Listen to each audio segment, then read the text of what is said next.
Eh bien salut tout le monde, c'est AZK, bienvenue pour ce DeFi Actu du 5 juillet 2024.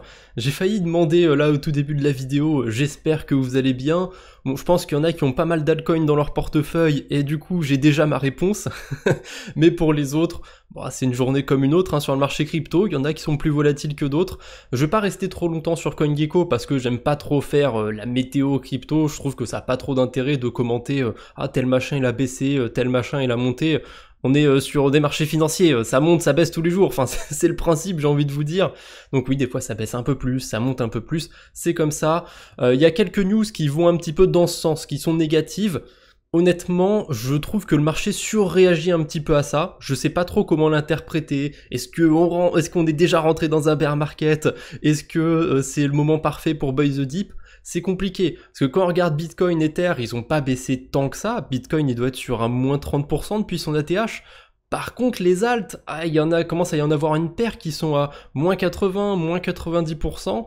Donc ouais, on n'est pas sur les mêmes amplitudes du côté des alts. Et du coup, j'ai fait un petit post aussi pour dire que voilà, le marché n'est pas là pour vous faire des cadeaux, la routine habituelle, mais c'est vrai qu'on a quand même tendance à l'oublier. Quand on est dedans, quand le marché va dans la même direction que nous, mais c'est vrai qu'on oublie un petit peu ça, que finalement le marché il est pas là pour nous rendre tous gagnants et que des fois il y en a qui perdent et c'est même plus souvent d'ailleurs qu'il y a des perdants et j'avoue je pouvais pas m'empêcher de faire un petit pic aussi sur ça, une petite pensée à ceux qui payent pour des groupes privés en pensant faire un bon coup et qui se retrouvent autant dans le rouge que les autres.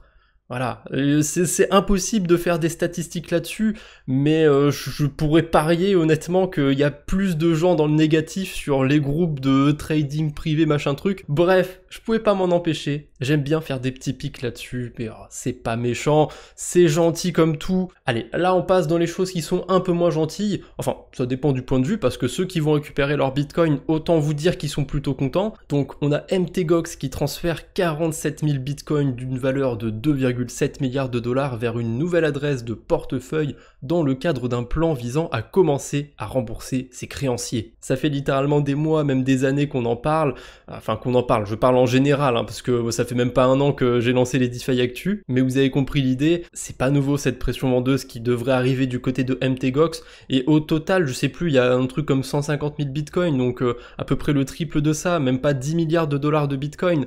Oui, le marché crypto, il est pas très liquide, et s'il y a 10 milliards de ventes d'un coup, c'est comme s'il y avait 100 milliards de ventes. J'ai vraiment la sensation que cette news, elle est grave pricée à l'avance. Après, c'est peut-être qu'une sensation, j'en sais rien, mais ouais, très curieux que le marché baisse autant. Certes, il risque d'y avoir une autre pression vendeuse quand les bitcoins vont être dispo, mais enfin bref, un autre truc qui pourrait appuyer un petit peu cette baisse, c'est aussi le gouvernement allemand. On a aussi le gouvernement américain qui avait déposé des bitcoins sur plusieurs exchanges. Là, du coup, le gouvernement allemand qui retransfère 1300 bitcoins vers Bitstamp, Kraken et Coinbase. Ils détiennent encore 43 000 bitcoins qu'ils vont probablement vendre, on sait pas trop encore, ils y vont un petit peu au compte-gouttes.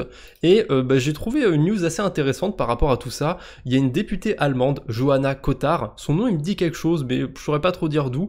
Elle a vivement critiqué la décision du gouvernement de vendre des bitcoins. Elle estime que le BTC devrait être utilisé comme réserve stratégique nationale. Bon, après ça c'est juste l'avis d'une députée, ça veut pas dire que juste grâce à cet avis, l'Allemagne ils vont pas vendre leur bitcoin. On a envie d'y croire, on a envie d'être de son côté, certes je dis pas le contraire, mais l'Allemagne, ils feront ce qu'ils voudront. Si le gouvernement veut vendre les bitcoins, ils vont les vendre, point barre. On est quand même dans une phase où les gouvernements, ils ont tendance à chercher un petit peu de l'argent partout où ils peuvent, donc je serais pas étonné qu'ils vendent plus de bitcoin. Après, c'est vrai que si on regarde un peu plus long terme, je suis pas le seul à espérer un avenir prospère pour bitcoin. Ça arrivera pas, ça je peux pas vous le dire, mais en tout cas, il y a plus d'une personne qui espère ça. Donc oui, dans ce cas-là, peut-être que garder les bitcoins, ça peut être une bonne idée, parce que ça peut vraiment constituer une part dans les réserves d'un pays.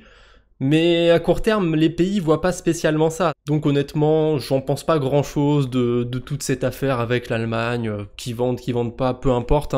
On aura toujours des Michael Saylor ou autres qui seront là pour acheter. Enfin, je dis ça, mais Michael Saylor, il a quand même commencé à vendre ses parts MicroStrategy, si je dis pas de bêtises.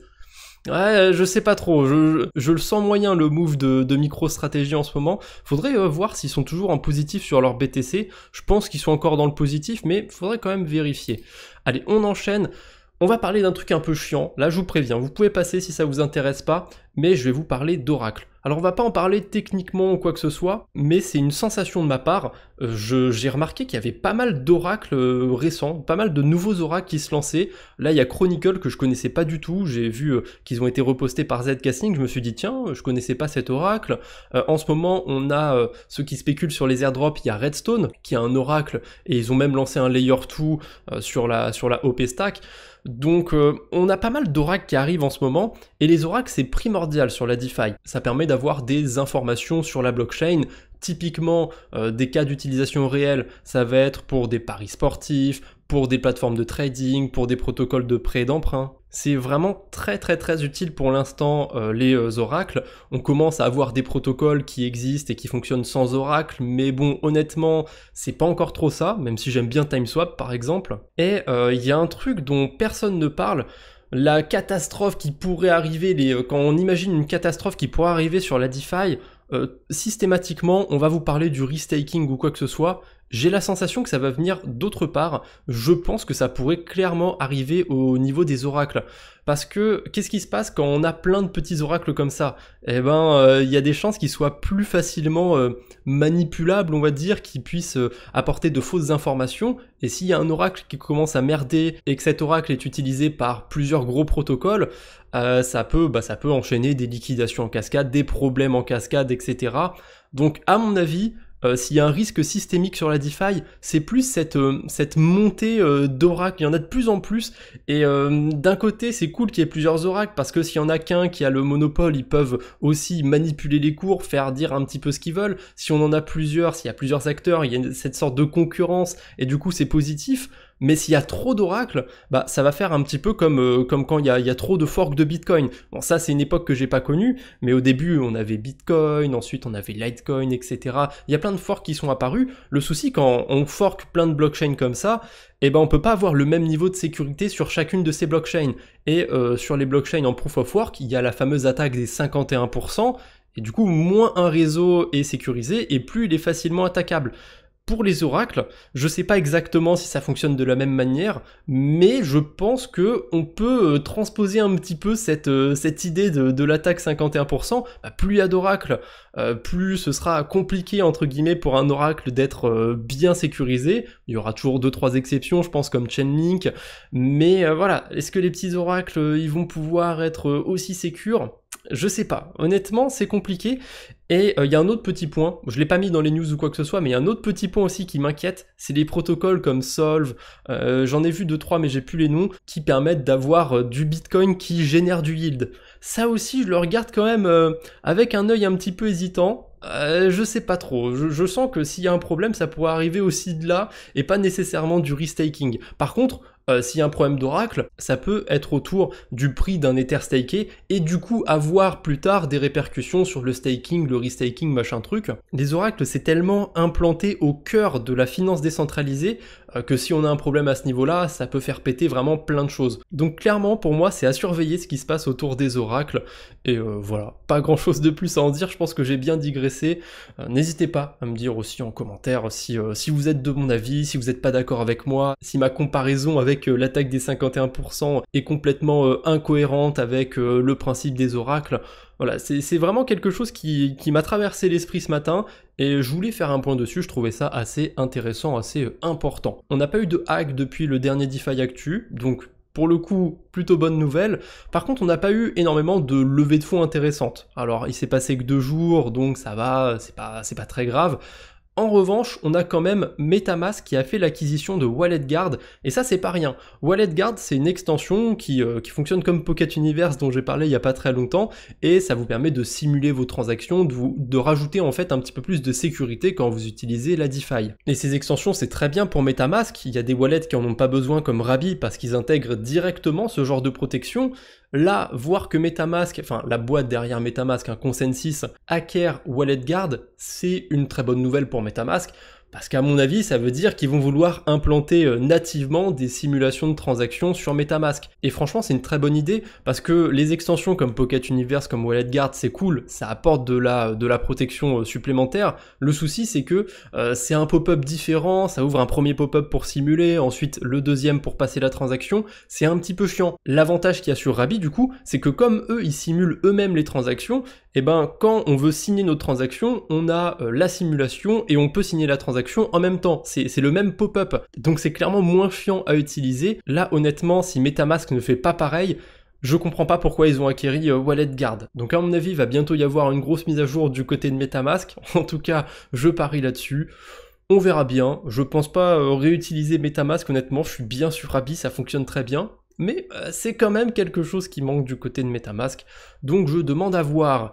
On a Symbiotic, le protocole de Lido autour du restaking qui réouvre les vannes. Le maximum a vite été atteint sur Symbiotic et je vais vous montrer parce que bon, ça a déjà été vite rempli aussi. On peut plus déposer de WST Ethereum, mais il reste quelques autres Ethers stakés où il y a de la place. Il y a quand même pas mal de place, hein. On a l'Ether staké par Binance, l'Ether staké par Rocket Pool, par Coinbase et aussi par Stader.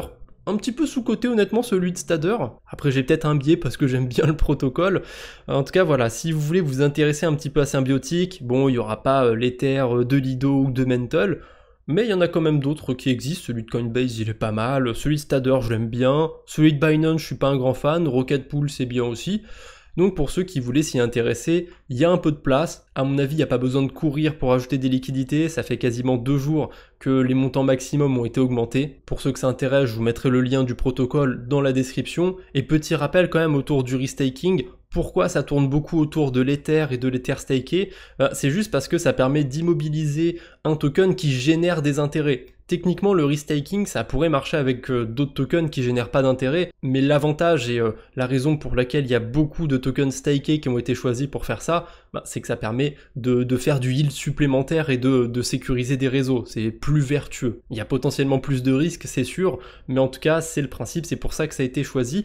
Et aussi, tous ces projets de restaking, pour l'instant, ils distribuent des points, c'est super, mais tout ce qu'ils développent, c'est en testnet. Il n'y a rien de live, il n'y a pas encore de blockchain qui fonctionne grâce au restaking. Ça devrait pas trop tarder du côté d'Eigenlayer, a priori. Il me semble que ça devrait bien avancer d'ici fin 2024.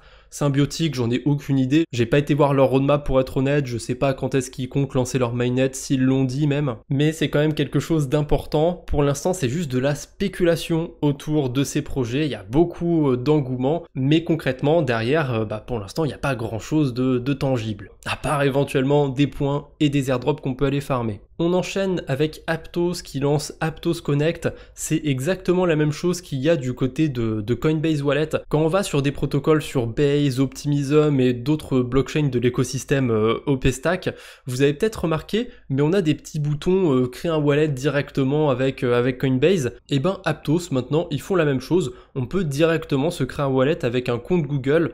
J'ai testé vite fait, hein, vraiment en un clic, on a une adresse Aptos. C'est pas si nouveau que ça, mais c'est quand même cool que ce soit ajouté du côté d'Aptos parce que Aptos, j'ai l'impression qu'ils essayent vraiment de viser large et pas juste de rester dans la bulle des utilisateurs Web3, DeFi, machin truc. Aucune idée de si ça va réussir, s'ils vont intégrer plus de monde sur l'écosystème grâce à ça, parce qu'il y aura toujours les problématiques pour l'instant de il faut un petit peu d'Aptos, il faut en acheter, il faut penser à payer les frais, etc. L'interaction sur les protocoles, qui va faire ça, pourquoi, c'est encore compliqué, mais c'est vrai que c'est quand même plus accessible, plus facile pour certains. Par contre, ces portefeuilles, ils sont différents d'un portefeuille traditionnel que vous allez générer avec votre clé privée. Si je dis pas de bêtises, c'est que des smart contracts, donc il n'y a pas de clé privée que vous pouvez exporter. Donc ça veut dire que si vous faites hacker votre compte Google, votre wallet, autant vous dire, c'est baisé. Donc si vous créez des wallets avec cette solution d'Aptos, la solution de Coinbase Wallet, je suppose que c'est pareil, mais j'ai pas testé, donc je vous laisse me le confirmer ou pas en commentaire.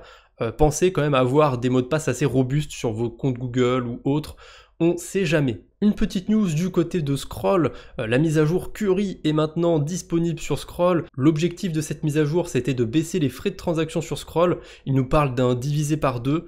Pour le coup, j'ai fait 2-3 transactions ce matin sur Scroll.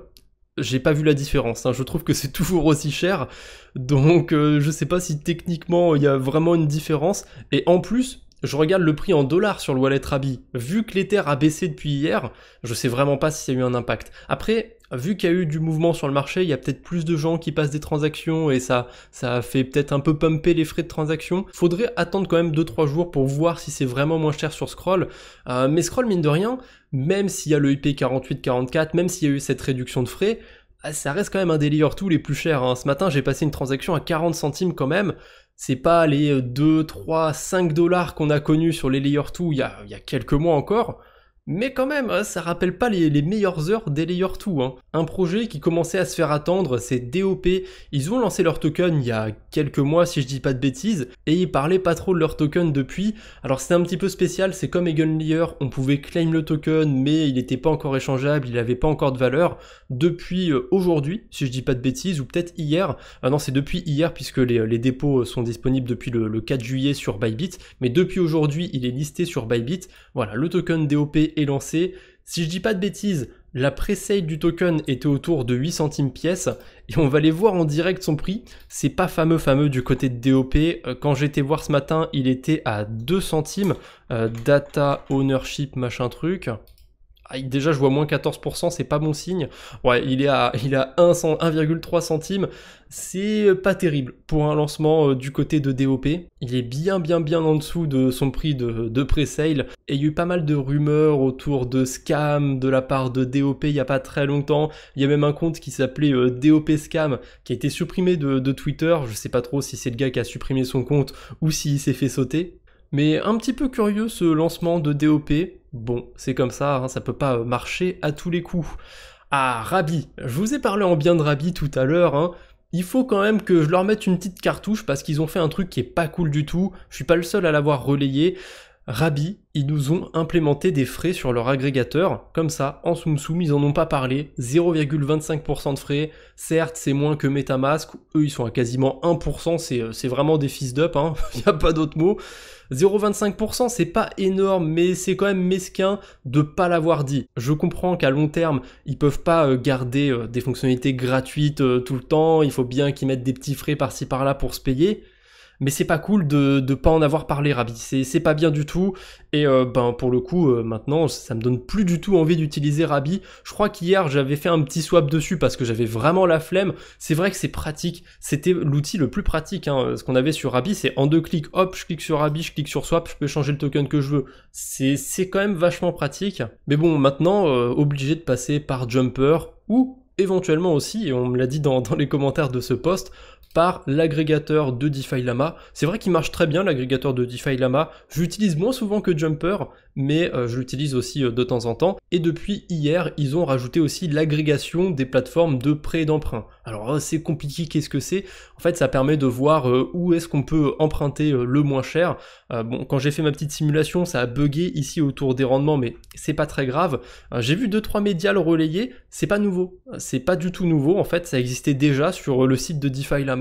J'ai fait une vidéo sur DeFi Llama il y a plus d'un an, je crois, et j'en parlais justement de cette fonctionnalité. Je l'utilise aussi de temps en temps, ça fonctionne très bien, mais il n'y a rien de nouveau pour le coup, c'est là depuis plus d'un an, et je pense que c'est même là depuis plus de 2-3 ans honnêtement.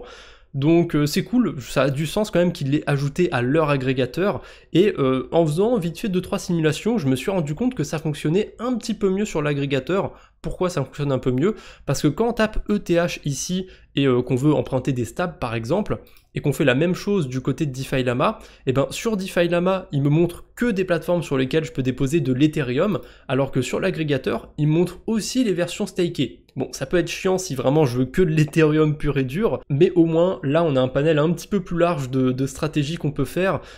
Par contre, est-ce qu'on peut rajouter des filtres pour les blockchains? Ah bah oui, je suis con, c'est juste là. On peut filtrer aussi par blockchain et tout. J'ai pas plus testé que ça, mais il n'y a pas de raison que ça marche pas bien. Donc, ce petit agrégateur, c'est pas nouveau, certes, mais j'aime bien la manière dont c'est intégré sur l'agrégateur, du coup, sur Yamaswap, parce que c'est vrai que l'interface sur DeFi Llama, elle était un petit peu moins jolie, un petit peu moins sympathique. C'est un petit détail, mais c'est une fonctionnalité qui est assez intéressante pour ceux qui aiment bien faire du prêt et de l'emprunt sur la DeFi.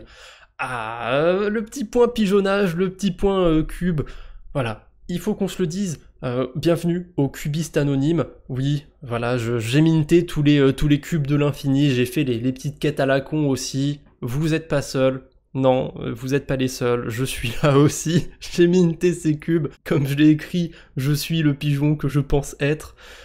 Pourquoi je dis ça? Parce que les quêtes qu'il y avait pour minter ces cubes, c'était vraiment des quêtes débiles, du style faire un swap, du style ah t'as tant de cubes, bah vas-y tiens je t'en donne un de plus. Ouais, je trouve que ça apportait pas grand chose ces petites quêtes, mais j'étais sur ma lancée de farmer Layer 3, donc j'ai fait ces cubes, voilà. Je suis pas fan de ce qu'ils ont fait avec leur saison 2, mais je suis un pigeon, j'ai quand même farmé un petit peu du côté de Layer 3, on verra si c'était une bonne chose, si c'était intéressant ou pas. Bon, jusqu'ici, il y a eu quelques petits drops qui sont tombés par-ci par-là, hop, tiens, on te donne 2 $, tiens, on te donne 1 $, tiens, on te donne 20 centimes, c'est cool, ça rembourse un petit peu les frais, et je pense que ça a remboursé la moitié des frais que j'ai claqués sur Layer 3, mais c'est quand même pas folichon de chez folichon pour l'instant. Je suis curieux de voir ce que ça va donner l'airdrop de Layer 3, et ça devrait pas tarder d'ailleurs, il me semble que c'est pour le mois de juillet. Bref, dernière petite news pour terminer ce DeFi Actu, c'est du côté de Contango. Ils ont reçu un grant d'Optimism et du coup ils vont distribuer 50 000 tokens OP sur les différentes stratégies du côté d'Optimism. C'est plutôt cool, je vous laisserai aller voir par vous-même. Contango c'est un protocole dont je parle pas mal en ce moment, j'aime bien. Franchement j'aime bien le protocole, c'est pas souvent que j'ai des coups de cœur pour des protocoles comme ça, donc ça me fait plaisir d'en parler. C'est bien sûr pas sponsorisé. Ce serait un plaisir aussi d'être payé pour en parler, mais bon, c'est tant pis, je fais ça de manière bénévole, on va dire. Bon, pour terminer, j'ai quand même un petit mème. Je voulais terminer là-dessus parce que je trouvais ça complètement irréaliste. On est dans le métaverse. Au début, je pensais que c'était une fausse vidéo, mais non, c'est pas une fausse vidéo. C'est pas de l'IA ou quoi que ce soit. On a Mark Zuckerberg. Hier, c'était le 4 juillet, donc c'était la fête nationale aux États-Unis. Donc Mark Zuckerberg qui faisait du wake surfing en tenant un drapeau des États-Unis et en buvant une putain de bière. C'est vraiment... Waouh. Quand j'ai vu ça, je me suis dit, mais c'est pas possible, on est dans un métaverse. Voilà, je voulais juste terminer avec un truc un petit peu marrant pour cette vidéo, parce que on a beaucoup de négativité aujourd'hui, on a le marché qui baisse, etc. Alors, il faut prendre un petit peu de bon temps, il faut rigoler un petit peu, ça fait du bien. Allez, je vous embête pas plus pour aujourd'hui, essayez de passer une bonne journée malgré tout. On se retrouve bientôt j'espère, d'ici là portez-vous bien. Salut tout le monde!